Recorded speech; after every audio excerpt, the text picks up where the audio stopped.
Les silences de Dieu, ça ne veut pas dire que Dieu est absent. Le silence de Dieu ne signifie pas l'absence de Dieu. Parce que remarquez dans cette histoire de Joseph, la Bible dit ceci. Lorsque Joseph a été vendu et qu'il est arrivé dans la maison de Potiphar, Dieu a commencé à bénir la maison de Potiphar à cause de Joseph. Mais nulle part dans la Bible, on nous a dit que Dieu a parlé à Joseph. Ou encore Dieu est venu révéler encore à Joseph ou un autre songe ou rien du tout. Dieu ne parlait plus à Joseph. Je suis sûr qu'il se plaignait aussi. Seigneur, j'étais dans ma famille, j'étais le fils légitime. Tu m'as retiré de chez moi. Aujourd'hui, je suis devenu esclave. Il avait peut-être certes une proposition privilégiée, mais Joseph était devenu esclave. Il a quitté d'une maison où il était le fils d'un homme puissant parce que son père avait l'argent. Il a quitté d'une maison où il était le fils bien-aimé, celui qu'on privilégiait, et il s'est retrouvé dans une maison esclave quelque part. Laisse Dieu travailler dans le calme. C'est vrai que cette situation-là, toi, tu ne la comprends pas. Dieu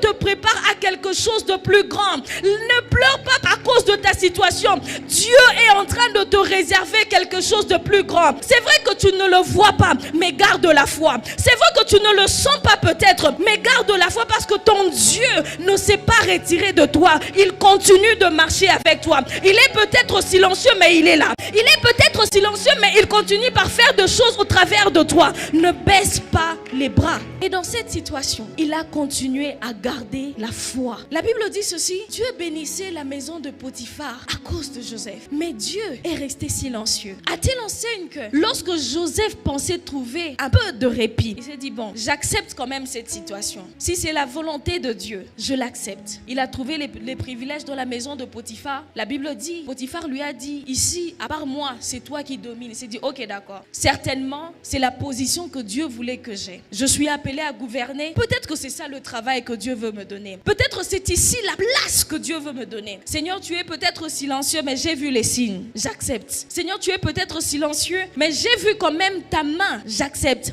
Et j'aimerais dire à quelqu'un, dans les silences de Dieu, il y aura toujours des petits signes qui vont te montrer qu'il est là. J'aimerais dire à quelqu'un, peut-être que tu traverses des moments difficiles, mais regarde ta santé, dis non, si je suis en bonne santé, ce n'est pas par mes propres efforts, c'est parce que Dieu m'a fait grâce. Tu regardes peut-être que je n'ai pas de travail, mais chaque jour Dieu me donne à manger. Ça veut dire que même pendant les moments de difficulté, l'Éternel continue de pourvoir. Il est peut-être silencieux, mais il continue de prendre soin de toi. C'est même pour ça que David est en train de dire, même si je suis dans la vallée de l'ombre de la mort, ta houlette et ton bâton me rassurent. Quand je ressens un peu tes petits coups de jet, non, Dieu, ça c'est Dieu, ça c'est Dieu. Quand je ressens un peu quelque chose, les petits fouets, je dis non, ça c'est Dieu, ça c'est Dieu. Il continue de travailler. J'aimerais dire à quelqu'un, tu as peut-être des moments de difficulté. Dieu ne te parle plus.